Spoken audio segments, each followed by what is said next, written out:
Bonjour and welcome to all you comic book geeks, you comic book readers and you comic book collectors. Welcome if this is your first time here, and also welcome if you're one of my Threads friends. Newly formed community over there, because Threads hasn't been going that long, is it? I do recommend it to everyone. I do it every video. I won't stop recommending it until you all go over there and join that community. It's really good, full of positive people that just love comics. Obviously, we all can't love everything, can we? But I think we all stay largely, the majority of the time is positive. We all have our little gripe. I mean, Doom was the latest one that's just come out, and I think there's a few people there that I've joined in and said, yeah, I didn't think a lot of that. But listen, if you're enjoying it, then crack on, and you're collecting comics or you're reading comics, whatever you are doing, it's great. This video is going to be, as the actress said to the bishop, it's going to be a bit of a quickie, because I just got overexcited about buying some like dollar bin, some pound bin comics, which I'll be honest, it's not an area I have ever really overindulged in. We've all obviously bought a few comics on offer or gone to the comic shop sale and etc, etc. But the weekend just gone, I ended up in Ace Comics in Colchester in Essex, and they had these rows and rows, 20 comics, like £1 each, or 20 for 15 quid, so even less than £1. And I bought 60 of them. What I'm going to do after the scroll is go through them, because they're odd bods, but they're just great. It was just great stuff to add to my collection. Just artists I like. There's Barry Windsor Smith, Archer and Armstrong. Steve Dillon, when he done a couple of issues of Wildcats. There's Jae Lee, Hellshock. There is Mark Wade and Silvestri doing Marc Silvestri doing Hunter Killer for Image back in the 90s, I'm assuming. And I just thought, yeah, come on, let's just have a look and let me share my little indulgence, my little dollar bin indulgence with you all after the scroll.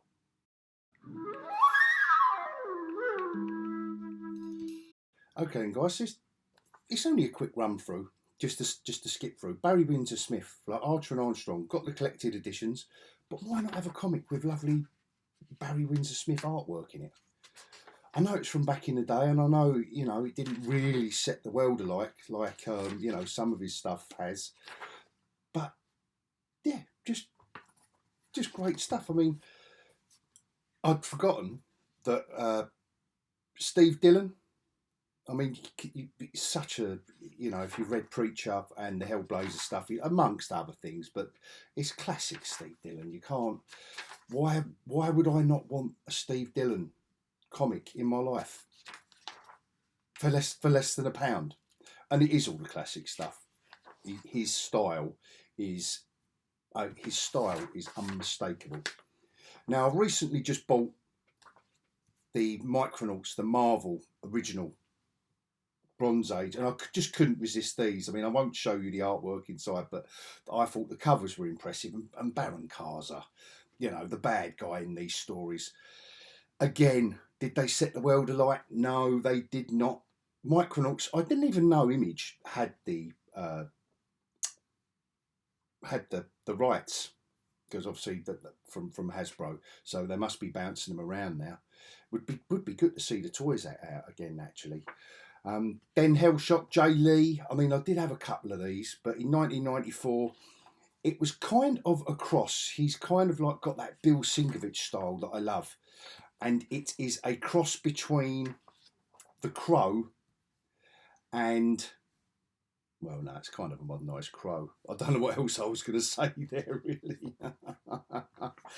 But they just had all these, with this. And then a couple of years later, his styles developed into quite a darker. He's going down a darker route than, started off as, maybe you could accuse him as a Sienkiewicz clone. But I love this stuff. I love this stuff. I know he's not everyone's cup of tea, but for £1 or less, And I thought the covers were nice as well. This Once and Future I missed. I got the last 2 issues, and I'm a big Dan Mora fan, so I was pleased to pick this up for £1.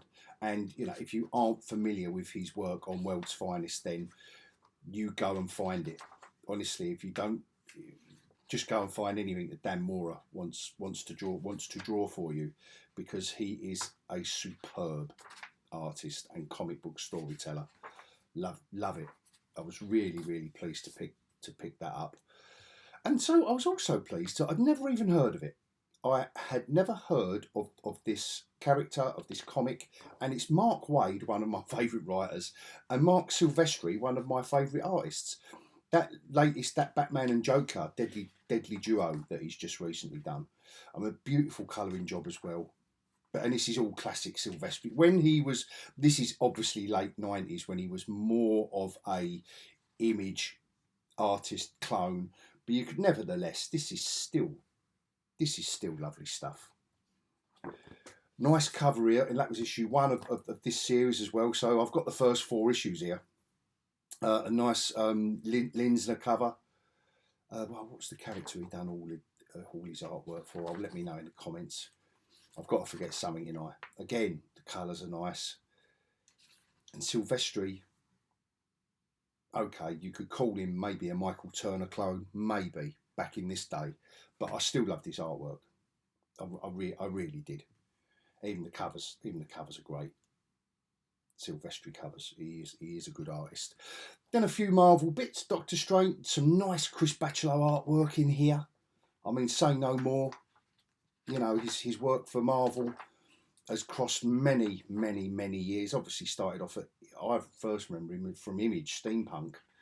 And then he's just done, and right up until Strange Academy for Marvel. So this guy, he's done X-Men, Spider-Man, you know, he's been about. And he's on Doctor Strange here. Kevin Nolan as well. So that's the last, you know, these are just odd issues that I just didn't have.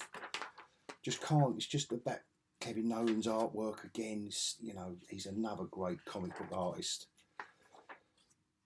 that just makes stories work. Bachalo's back on it there. The Return of Dormammu. How can I not buy that for less than £1? And then these were interesting because I did mention Doom, didn't I, in the introduction? And these comics have helped me understand what Hickman, and these are from years ago. These are from 2012. So, you know, these comics are 12 years old. And I've got to say, I'm not the biggest Hickman fan. I'm trying. I'm not saying he's a bad writer. I'm just saying that these comics have helped me understand that latest Doom issue and who Valeria is. They really have. And all for less than £1. So it was weird. I think that's a great cover, that. And I think they're called the Freedom Foundation, are they? I think that's what they are. All these kids. I could be wrong because I haven't read these yet. I've only flicked through a couple of them. Again, just based on the artist, just John Cassidy. I think I may have only got the first half a dozen issues of this. So when I just saw issue 10, this is how I like my X-Men, I've got to say.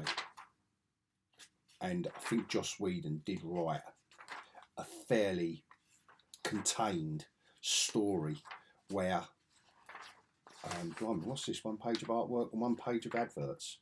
Wow. Never realised that before. Marvel were obviously raking it in 2005. 1 page art, 1 page advert. How jarring is that? Back in earlier times, John J. Muth, who you may remember, who I certainly hold with a lot of affection, from the Moonshadow series that he did for Epic, is doing a New Mutants, and I thought, wow, I've got to have it. I don't think that the colouring, Glynis Oliver obviously is a very well renowned colourist, but colouring these quite loose pencils looked like maybe a job too far.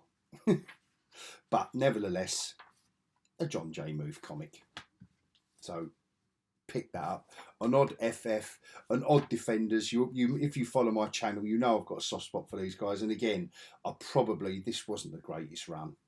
Kurt Busiek and Eric Larson's artwork didn't suit. It was so jarring. So jarring. And I'm not saying I don't like his artwork, it's just jarring on these very traditional superheroes. A couple of Electras, again, I've got odds and odds and sods of this collection. Don't know if her bum cheeks quite work on that cover. That's a bit, yeah, don't know what's going on there. But anyway, for the sake of having them, just add to the collection. There's an issue there of the Simonson run, and then of Thor when he was still writing it, and then all of these Thors. I thought, oh come on, with the Black Knight, and this is when Thor's in the wilderness now a bit. I mean, Ron Frentz on the artwork though, so, but these were the wilderness years. Now we've got to kind of, you know, realise that. But Ron Frentz weren't doing a bad job. But yeah, these are all just. That's a proper cover after Kirby, isn't it? Look at the angle here. Look at the arms. That is a proper. But the Enchantress and the Executioner, that's got to be after Kirby. That Ron Frentz, yeah, channeling his inner Kirby, definitely channeling his inner Jack Kirby there. It lurks below. Another Kirby-inspired cover. Not that, you know, you can blame Kirby for a lot of things. But yeah, like I say, these are the in the wilderness years, but they're going to be a good read for under £1, I think. The Kreese got Star Force there, you know, I've never read any of these, and obviously I've never picked up any reprints or that, you know, in the UK. High Evolutionary there, and then we're into the 90s. Oh God, didn't everything go a bit mental in the 90s? Wow. Look at this cover. I can't wait to have a look at that. Look at him. Look, I can't look at her clutching it. Oh, yes, the 90s were a certain. And then an annual, just like number 15. Look, 15th annual. I don't think I've got any of them, but you know, I'll start collecting them now from that issue. And then Star Slammers, his creator-owned, Walter Simonson's creator-owned comics, which I thought were a lot of fun. Just set in the, you know, in the future, science fiction kind of romps, as it were, with all the wild and wacky characters we expect from Walter Simonson. And that is it, guys. That is just my little pound shop dollar bin haul. Hope you enjoyed that. I know it was just a little bit of a quickie, and until next time, I will bid you all adios.